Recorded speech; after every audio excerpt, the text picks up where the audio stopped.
Hello, this is Molly Reamer with 30 Days of Goddess in Bridges Grove with a very quick, I hope, flip through video of my November prayer book and guidebook. And I am keeping this short and simple because it is very cold outside, because I am very tired and really need to have a break, and because my phone is being incredibly obnoxious with storage space and is kind of teetering on its last legs and keeps running out of storage space for videos. So I have to make this very simple. I almost didn't do it, and then I decided I would because I do know that some people enjoy seeing the ideas from these books. So first is my little Morrigan flip through video. Little Morrigan prayer book rather. This is from Effie Wild here. This little card set was names of the Morrigan from Ashley Levy of Love and Light School. I think she has a different name for part of the business now too. Mimosa, I think, crystals. So anyway, kept this prayer book pretty simple. I like to get them printed out on colored paper at Staples. So this is actually on a gray paper in honor of the Morrigan. And I have it printed out like that because I like having a little color in there without having to color everything to have it still look complete. And made a little pocket in the back, put some things in there.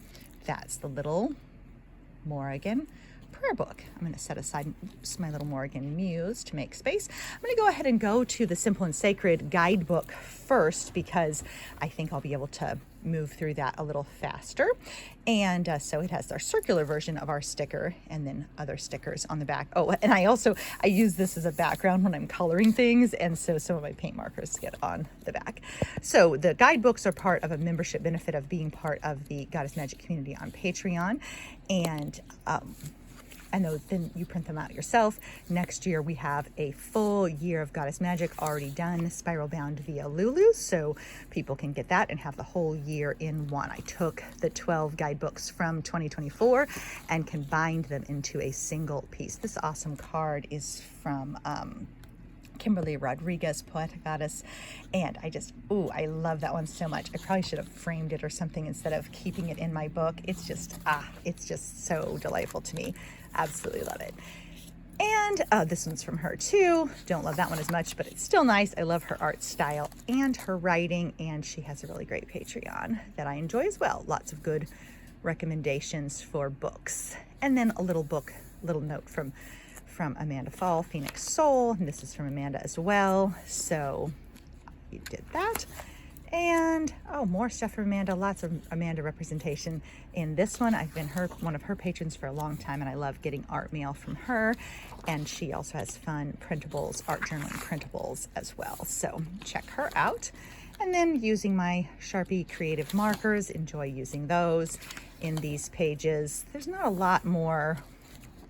I don't think there's a lot more that I need to go through in this one necessarily. More Amanda here in the little note, in my little note pocket. And I do like sharing these. The tiny Morrigan prayer book is in this little envelope. I do like sharing these because I think I like to see other people's ideas, and I think people like to see this pocket here, which has a couple extra little notes in it.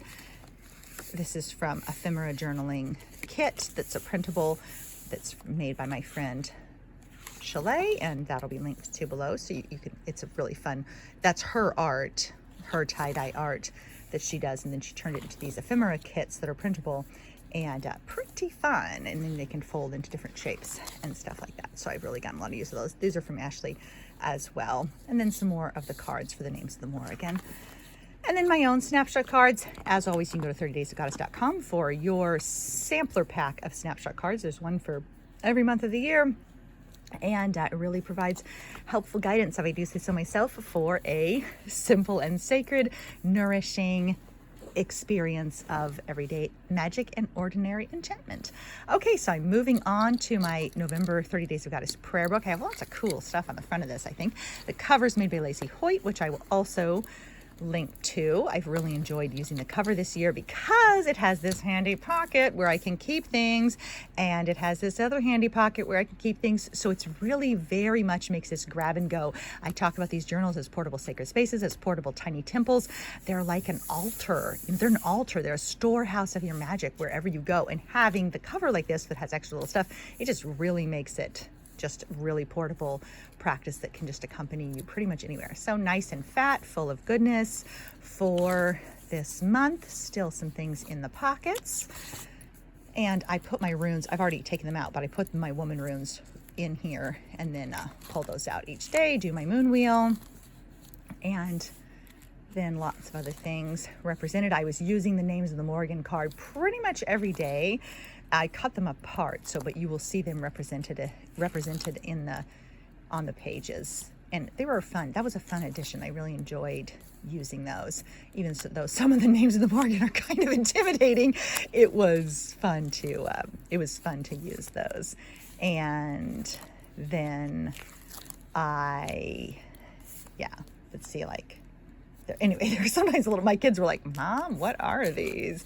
And it's like screaming over the heads of death or whatever, kind of phrasing, and or she who, reaps the heads of men, and so they were laughing at me with my little Morrigan cards, but I really found them a helpful addition to my practice. So I see a rune that did not make it onto the page. Usually I pick it in the morning, I stick it into the pocket of the previous day, and then I glue it down, but obviously I forgot that one. These are real ginkgo leaves from our homeschool co-op. And then we were traveling, and so when we travel, so we went to see the elephant seals.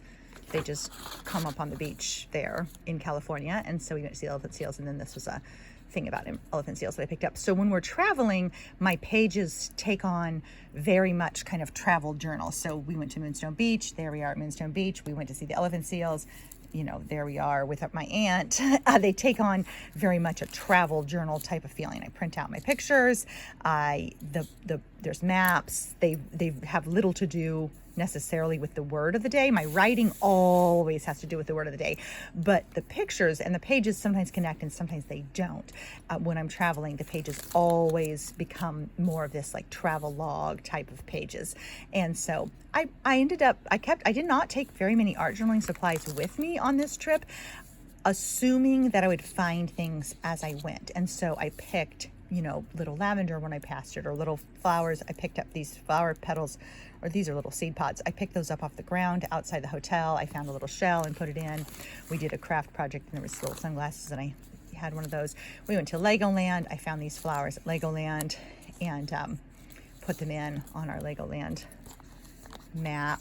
And so I really just, when I'm traveling lately, I used to go with a really big box of journal stuff, and now I kind of trust that the built-in elements of the prayer book and, oh, my feather, the built-in elements of the prayer book that are already included, like the prayer cards, the stuff that I print out every month, like these cards, and then the things we just encounter while we're away, as well as my nifty little photo printer, is enough. I don't need to travel with very many other supplies because there will be enough. So we got this little bracelet for finishing the scavenger hunt at the aquarium at Legoland, and I just kept that in there. And then this is my little scavenger hunt paper. They had these little stamps. It was pretty cool.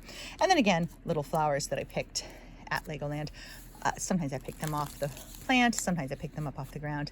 Then we had my stirrer for my tea on the airplane on the way home, a room key card, which I think I stuck a prayer on there, I'm not sure. And a tea bag of the tea I had on the airplane. This was a puzzle that we did on site. And anyway, my point was that I just kind of trust. Then I found this moss, this lichen in the road when we were walking. And essentially, I just kind of trust that I'll find the supplies that I need to make the page on the go, so to speak, and don't have to tote a bunch of stuff with me. This day, it was the day after Thanksgiving, and I was crafting with my mom and my sisters, and so I was putting my advent calendar together. I used some extra stickers, and then we were making these little pine cone trees, and we had flowers and things, and so the excess that was left on the table and kind of getting swept up to throw away, I went ahead and put that in to my book, because really there are little bits of beauty, little scraps of magic, and little pieces of the sacred everywhere you go. And that is part of what this practice hones in you, is the capacity to see and experience that, and to always be alert for those little bits of magic and scraps of enchantment and bits of beauty, because they really are everywhere you go. No matter how busy life feels and no matter how much there is to take care of, there's always something sacred to discover. So that's kind of my little moral from today's video. So my my storage space held out, so I'm going to go ahead and close now while I still have the space. Thanks so much for being here. Keep living your magic, and feel free to check out 30daysofgoddess.com for all kinds of printables and resources that are free to support you in making a space for the sacred and for yourself in your everyday. Bye-bye.